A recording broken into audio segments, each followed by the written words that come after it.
Etude number 21 provides a very good opportunity for us to work on several issues, some for the bow, some for the left hand. The bow arm will have not only string crossings to deal with, which I suggest we do with the entire arm for the most legato feel, but also bow management, particularly going slow enough so you can fit all the notes that Popper writes, and also with a bow pressure that is not too great, so we can also think about the beauty of sound under these trying circumstances, so we can fit all the notes but with the best possible sound, and therefore a slightly lighter bow pressure will enable us to do that. Left hand needs to be very agile, very flexible, but also it needs to have very firm fingertips. We often have situations where we have to replace the same pitch with a different finger, and in this case the fingertips would be very firm. The first 12 bars of the etude provide all of these challenges, and I'm going to play them right now.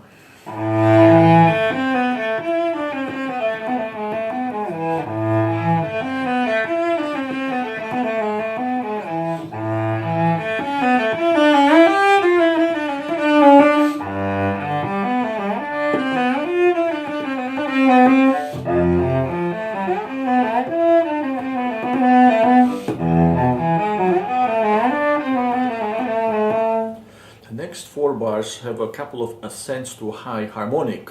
and Popper writes, I believe on purpose, a crescendo as we get to the harmonics. I think is to counteract our natural tendency to diminish our sound, to go up there with apprehension. So instead of that, we should counteract by going nearer the bridge of the bow to get a better sound, and also to get a louder sound, so we can go to the top with a bit of crescendo. And what will help is also the left hand firming up the fingertips.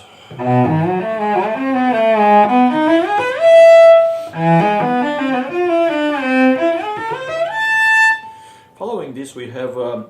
several bars with many shifts going up and down the fingerboard. I suggest first of all a very light left hand pressure throughout, and most importantly, as we go to a new position, always to organize the first 2 notes of each position into a clear interval, major third or minor third, prearranged as we arrive into the new position.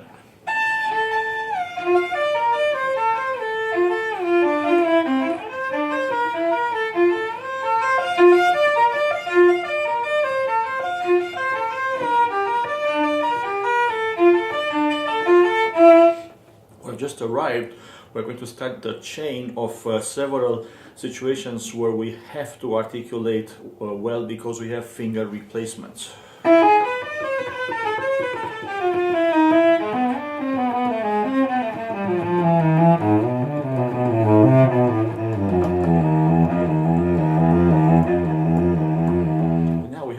Long arpeggio-like passage going way past the end of the fingerboard. What's important here is once again to go with the bow nearer the bridge as we go higher and higher with the left hand, and also to have the left hand slightly press a little bit more with the fingertips as we get to the highest notes.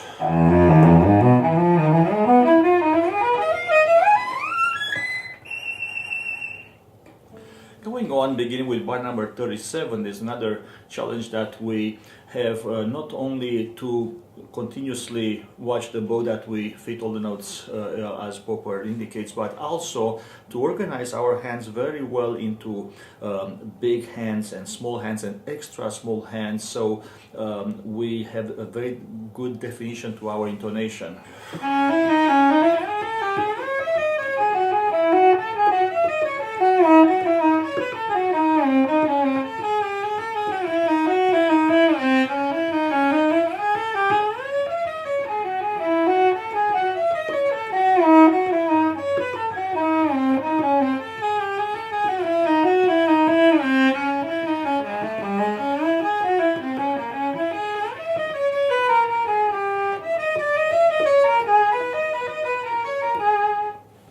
A similar type of challenge for the left hand begins in bar number 76, where we once again had to have definition for all the intervals, and now Popper adds even more uncomfortable intervals such as augmented seconds that have to be extra clear.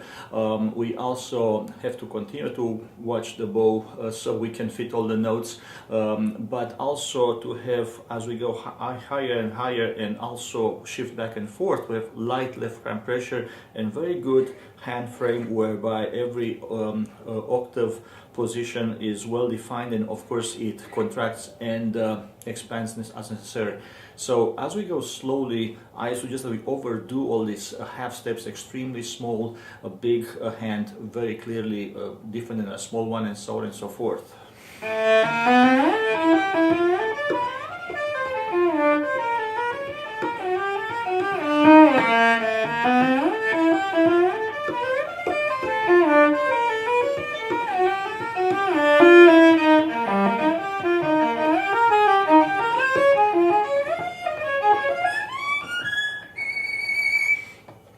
The next challenge in bar number 88 starts with an octave leap on the fourth string between D flat and another D flat higher on. And for safety, I suggest we think of a B flat first finger as a guide finger, going with that helping note, so we have a way to play this with organization and safety. After which we have quite a few places where we need to have a very agile and flexible hand, which always contracts and expands like a monkey hand. So definitely not a rigid left hand between here and the end of the etude.